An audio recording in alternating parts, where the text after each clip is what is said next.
So, welcome Olof to Metallarium Pages. It's a great pleasure to talk with you about this new album, Enforcer, and more things related to the metal world. So, we're starting to ask you how have you been during the last times with Enforcer, and how was your Latin American tour here, your last tour here in February? It's a huge bummer we didn't make it to Peru this time. But yeah, we've been doing good. I think the South American tour for us was pretty great. It's always nice to come and play in front of people who actually know what metal is about. So that's, we feel very welcomed in South America in general. So it's been great. Apart from that, there's been busy times with releasing the album, but we've been doing good. It's been a lot of good feedback, and we're really happy to see that we make people happy with our music. Okay, when talking about the show here in Peru, a lot of things happened at that time because social media explained us that the producer was the fault and the band was fault, etc. We don't know exactly what happened because the media and the morbo into there is a lot. It's much better to ask you what happened exactly to Enforce didn't came here to Peru. We had been scheduling the show per usual with the promoters, and the promoter is a good friend of mine because he set up our show last time we played in Peru. So we did that, and like the same day as we're going to travel to South America, I get an email from our tour producer saying that the Peru show is canceled. I've rebooked your flights, and I'm like, okay. But then I never see, that it gets canceled online, and people don't know that it's getting canceled. But because they blame the social insecurities for this cancellation, at least to me. But then I see nothing, so I write to Paul, who's my friend, who's the promoter, and I ask, "What's up? Haven't you announced the cancellations?" Oh, the show is still on. You mean you're not coming? It's like, what the hell? Our Mexican tour producer tells us that you canceled the show. No, we're not going to cancel the show. So that was my perspective. And then this is like the day before, and it turns out that we have no flights to Peru, and the Mexican tour promoter has told us that the show is canceled, but Paul has in fact never canceled the show. So what I think happened is that our Mexican tour producer probably saw that he wasn't gonna win enough money to get us the flights to Peru, so he canceled it and blamed social securities. I'm not gonna say that that's the case, but that's what I think is what I think happened.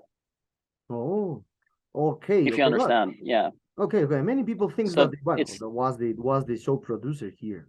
Well, no, because I thought so too. Yeah. So that's just what that's from my perspective. I never wanted to. I want to play. I mean, when we played Peru in 2016, that was like a incredibly good show and a lot of passionate fans and people we met, and we had a really good time. So I was super stoked to come back to Peru. So for me, it was a huge bummer that this happened. I also have a lot of friends in the scene in Peru, and I was looking forward to see all the people and all my friends in Peru. Okay. So we are going far away from this situation of Latin America. So it has been around 4 years since the previous record, Zenith, was released. So when did you begin to work on this new album, Nostalgia? We put the foundation to the album in the spring of 2020, when things kind of calmed down for a while. I decided to take the opportunity to focus on what I wanted to do and how I wanted to do it, and start to build a strong riff bank again. So we started to work on the songs then without really knowing where it would lead, but eventually we wrote a couple of songs, and then and then we started to get this idea about how we could make an album out of the songs. But that, yeah. Okay. So also during the last years, we have been dealing with the pandemic last 2 years. Well, last 2 years, because the pandemic ending, I think, in 2022. So, but now the situation has looked better to do tours, a lot of promotions, a lot of things happen now. It's normal. I think the world is normal Yeah. now. Even the economic prices are raised up, but even Yeah. we'll still have better shows, a lot of festivals around the world. So, how did Yeah. enforcers deal with this situation of the pandemic? And as the musicians, what is the most important thing you do learned during these difficult times? I think, with all respect, we had a good time in Sweden. We didn't have any lockdowns. We didn't have anything like that. And it was just like that. For me, the only difference was that we had no shows.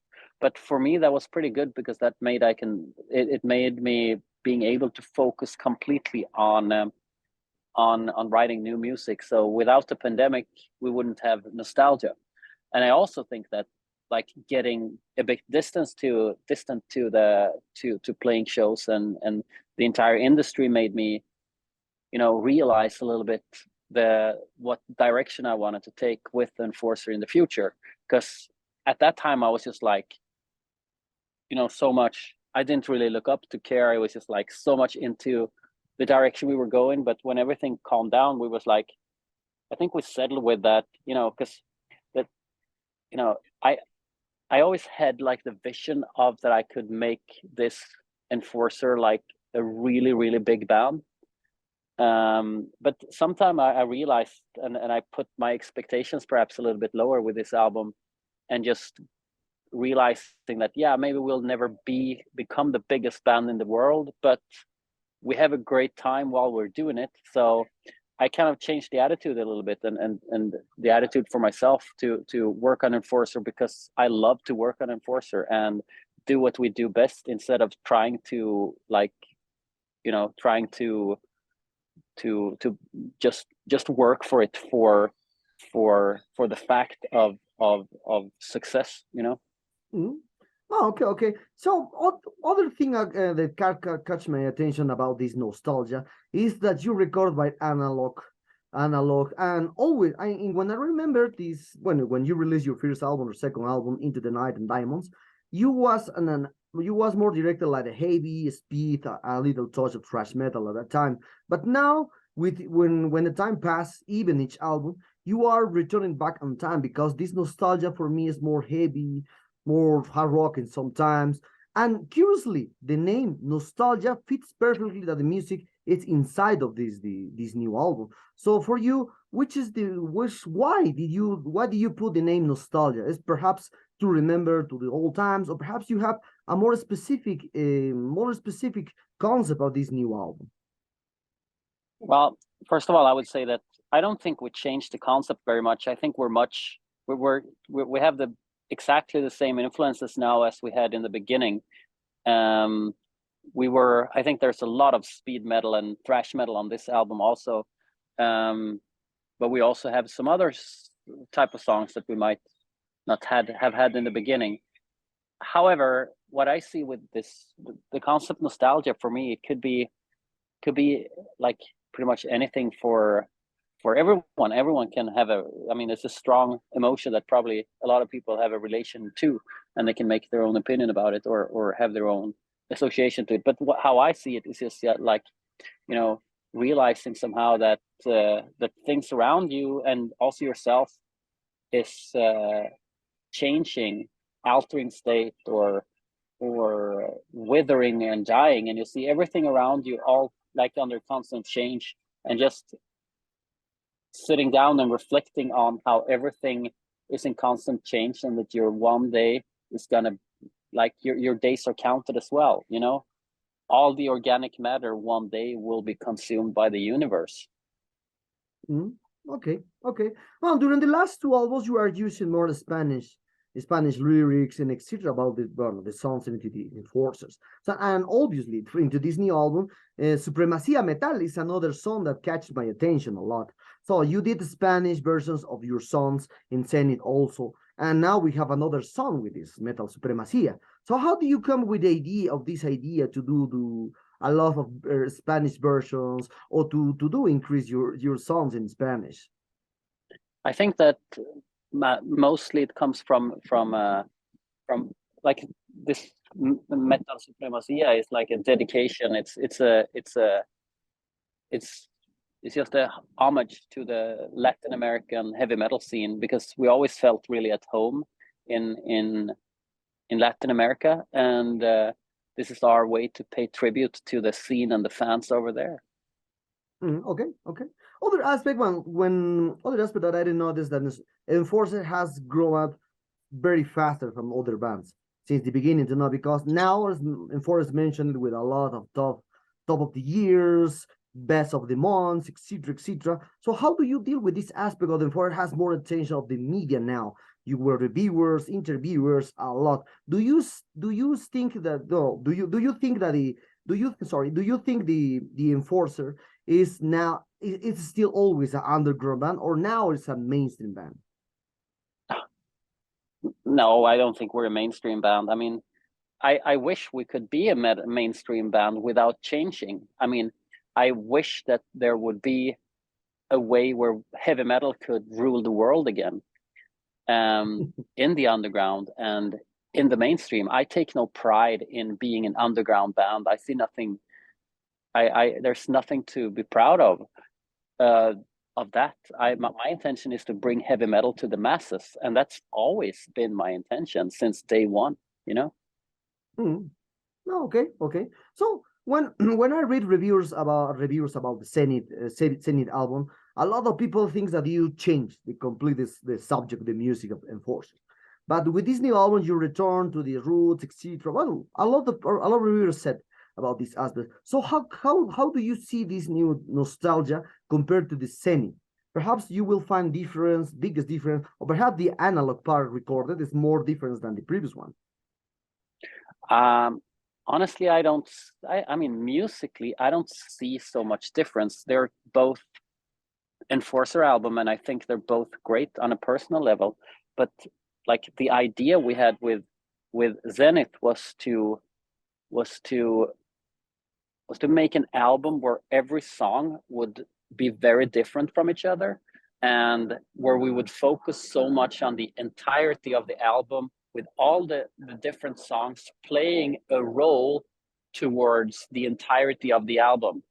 And I understand that some of the things there were maybe a little bit out, but the concept was to make an album that had a lot of things in it, like similar to maybe Sad Wings of Destiny, or Taken by Force by Scorpions, or Rainbow Rising.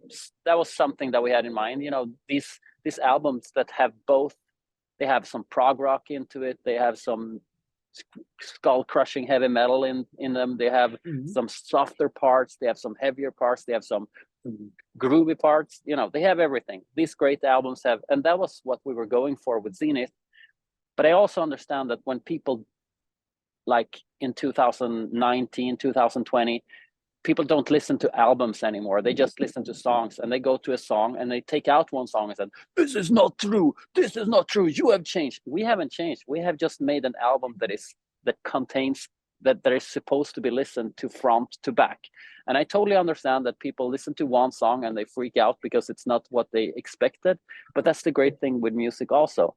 However, with this new album, we decided to take a different approach. And the different approach is to have all these 12 songs like a collection of singles. Like all these 12 songs on Nostalgia should be representable both for the album and for the band at the same time. So a little bit more consequent, a little bit more, you know, like a greatest hits compilation. That's how I like that. That's what I had in mind writing Nostalgia. Okay. Well, when we talk about that's nice, because, well, this new album, and talking related to your last answer, is about the digital aspect. The digital aspect changed completely the way to hear music. Well, we are returning back on the 40s and 50s, so when the music spread just by singles at that time, no. But now we're returning to this aspect. So into this, related to this, so how do you deal now with the people just listening singles and no whole albums? Now now the people are more more the people are focused on singles and expect perhaps Demon no tomorrow or Coming Alive will play in your next show and no whole album. Yeah, I think that we'll just see for now which songs that people like more and try to adjust our live set list to what works best with the audience. I think that will take a while before people have really taken in all the songs and made their own relation to each and every song. But we will see. I mean, and we tried. We put out in total 4 singles of this album over a time period of 2 years, just to keep like things a little bit up to date, and a little bit, you you have to kind of show that you're active, I guess. So it's been, yeah. Okay.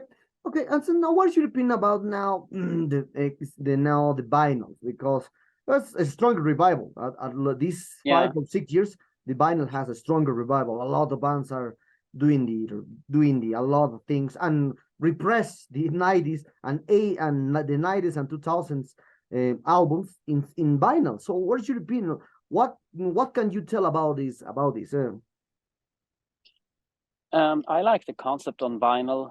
And I'm a huge record collector myself, but I think that I collect old records, not new vinyls. I don't like the sound of new vinyls because nobody knows how to record and master for vinyls anymore.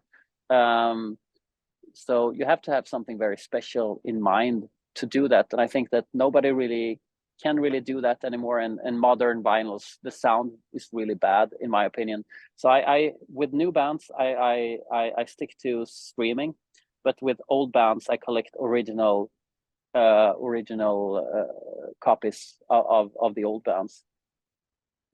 Okay. So talking about other topics, during the restrictions due to the pandemic, we were discussing the options the band's using to keep in touch with fans with streaming shows. Now that everything's back to the normal, we have real concerts back again. As I said, you did a last tour here in Latin America. But recently, AI or artificial intelligence is becoming more and more accessible to people, and discussion is about the impact in different aspects in our lives, including art and music. So what is your perspective about this issue? Do you see yourself using it or to make cover art, for example, or even asking to AI to compose something for you?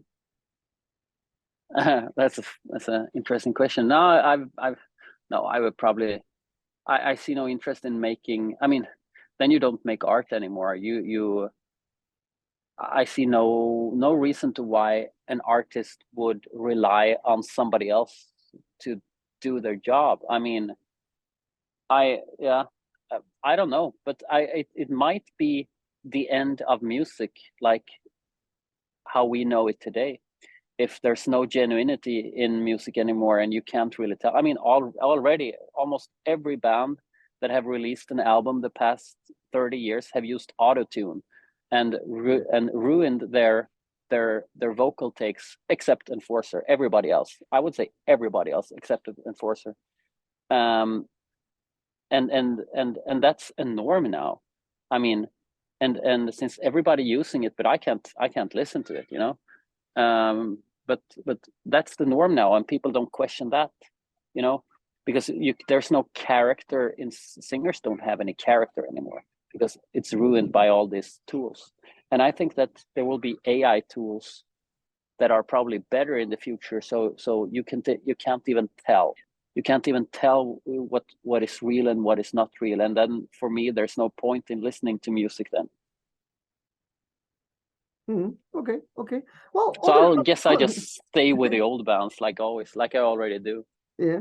Well, other thing that we spoke that we saw a lot of conversations is about the playback artists that using during the presentations. Motel Crew use it a lot. Jeff Scott Soto talks about it. He used when he plays 12 or 13 songs and have to move around the stage because it's very difficult to maintain the same energy when you have 40, 50s. It's very difficult when you have 20 or 30 years. It's very different. But now the technology is possible to use to do this live, no? Live with this playback, etc. So how do you see this aspect into the live situation? Because some old bands use the playback aspect to still doing tours, to still sit, etc. Is good or is help for the music? I mean, I wouldn't rely on that with Enforcer. I like the fact to play live, but we use intros and outros and sound effects playback, and I don't think there's anything wrong with that. But I wouldn't use like a live instrument to like, I wouldn't use like playback vocals or anything. But I mean, for me as a fan, when I go and see a band, honestly, I don't really care. For me, it's the show that is the most important. If I'm entertained, I don't care if a band is using whatever they're using. As long as I'm entertained and I buy it, then that's the most like important thing for me. Okay. No, but if it's made poorly and you can clearly tell, but then I'm not very entertained. I'll tell you that. yes, that is it. Yeah.